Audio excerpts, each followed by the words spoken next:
So there's this legendary story about two Zen monks, and these Zen monks were walking along a country road that ended up becoming very muddy after a storm event.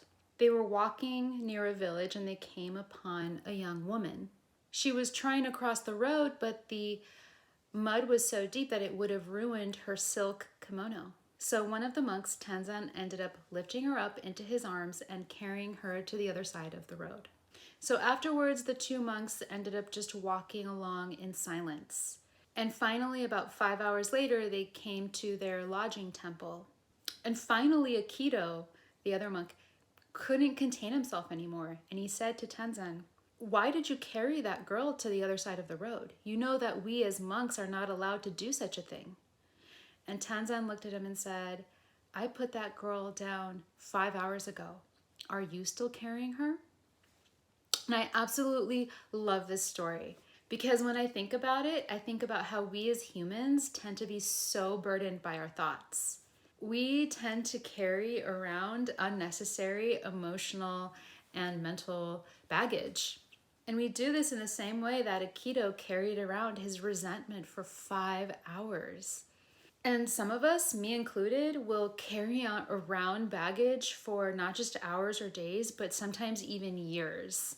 Hey everyone, my name is Cynthia Veronica, and I have two children, Samantha, who is 3 years old, Sebastian, who is 5 years old, and Sebastian just happens to have achondroplasia, which is the most common form of dwarfism.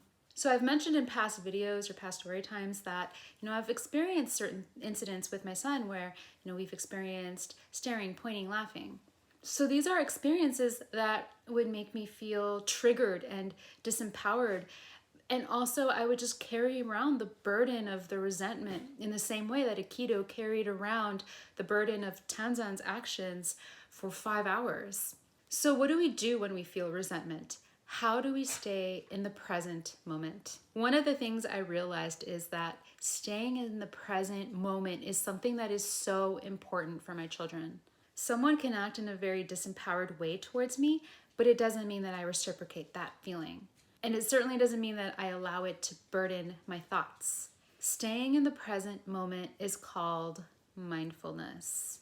And it's actually a little ironic because the term mindfulness makes it sound like your mind is full, but it's actually a mistranslation from Buddhism. So mindfulness is actually about releasing these distracting thoughts and staying in the present moment and being aware. So practicing mindfulness in these moments means I am focusing on my son who's in front of me. I am being present with him. And I don't take away my focus from him to focus on other people. And what's really interesting is that once you are healed, you won't see any of this. You're not going to see the pointing, the staring, the laughing. You may literally see it, but you won't allow yourself to be disempowered by it.